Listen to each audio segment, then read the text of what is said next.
Hello friends, आज हम accounting में कुछ फर्दर एंट्रीज सीखेंगे। उसमें यहाँ पे फर्स्ट दी है on 10th August 2013 cheque received from Mayank of ₹50,000 and deposited into bank same day. यहाँ पे बताया गया है कि हमने मयंक से 10 अगस्त 2013 को चेक रिसीव किया 50,000 रुपये का, और हमने उसी दिन बैंक में वो चेक डिपॉजिट भी करवा दिया। तो उसके लिए हम यहाँ पर ट्रांजैक्शन पास करेंगे कि अगर हमें amount through the check receive हो रही है तो हमें उसे बैंक अकाउंट के नाम से बताना रहेगा। तो हमने यहाँ पर बैंक अकाउंट को डेबिट किया है, यानी कि चेक से अमाउंट रिसीव की है हमने, इसीलिए उसको बैंक अकाउंट से मेंशन किया है और बैंक अकाउंट को हमने डेबिट साइड रखा है। और मयंक से रिसीव किया तो मयंक को हमने क्रेडिट साइड में रखा है। उसी तरह से as per personal rule, debit the receiver credit the giver. यहाँ पे मयंक गिवर हो रहा है तो हमने मयंक को क्रेडिट साइड में रखा है as per personal rule account, और बैंक थ्रू द चेक हमें पेमेंट आ रहा है यानी हमने रिसीव किया है तो उसे हमने डेबिट साइड में रखा है। नेक्स्ट एंट्री है on 12 August 2013 cheque received from Ankur ₹15,000। तो यहाँ पे आपको बताया गया है कि अंकुर से हमने चेक रिसीव किया है 15,000 का। जैसे हमारी ऊपर वाली एंट्री थी सेम यहाँ पे भी वैसी ही है। हमने अंकुर से चेक रिसीव किया है यानी हमारे पास थ्रू द बैंक अमाउंट आ रही है, यानी हम अमाउंट रिसीव कर रहे हैं। तो हम यहाँ पे बैंक अकाउंट को डेबिट साइड में मेंशन करेंगे और अंकुर जिस पार्टी से हम रिसीव कर रहे हैं उसे हम क्रेडिट साइड में मेंशन करेंगे।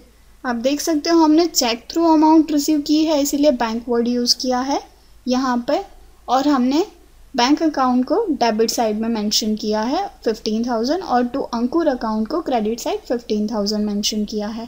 नेक्स्ट एंट्री है on 13 August 2013 bank intimates that cheque of Mayank has been returned unpaid.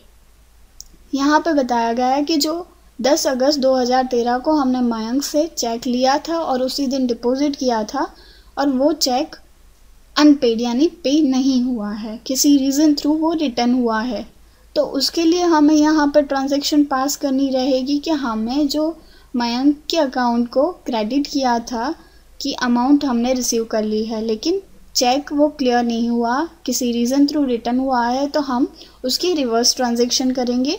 यानी यहाँ पे जिस पार्टी ने हमें चेक दिया था अनपे होने की वजह से वो रिटर्न हुआ है तो हम उस पार्टी का अकाउंट डेबिट साइड में रखेंगे। तो आप देख सकते हो हमने यहाँ पे मयंक अकाउंट को डेबिट साइड में मेंशन किया है 50,000 से, और चेक वापस हुआ है इसीलिए हमने बैंक अकाउंट को क्रेडिट साइड में मेंशन किया है 50,000 से। तो इसी तरह से हमें अगर इस जो एंट्री है उसकी ट्रांजैक्शन बनानी है तो हम इस तरह से बना सकते हैं, Mayank account debit 50,000 to bank account 50,000।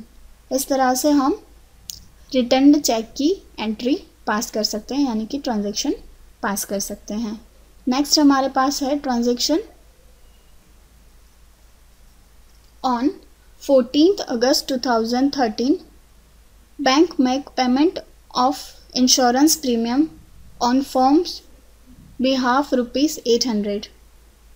यहाँ पे बताया गया है कि बैंक ने इंश्योरेंस प्रीमियम पे किया है फॉर्म के बिहाफ में 800 रुपीज़ का, यानी हमारा जो इंश्योरेंस प्रीमियम है वन टाइप ऑफ एक्सपेंस हो गया। तो as per nominal rules expenses and losses account debit होता है, तो इंश्योरेंस प्रीमियम को हमने डेबिट साइड मेंशन किया है और थ्रू द बैंक पेमेंट हुआ है, यानी हमने चेक थ्रू पेमेंट किया है तो हमने टू बैंक अकाउंट को क्रेडिट किया है, यानी यहाँ पे हमारा बैंक कम हो रहा है। तो as per personal rules debit the receiver credit the giver, यानी यहाँ पर बैंक गिवर हो गया जो इंश्योरेंस प्रीमियम पे कर रहा है। तो हमें यहाँ पर ट्रांजैक्शन बनानी रहेगी, insurance premium account debit 800 rupees to bank account 800 rupees. Thank you.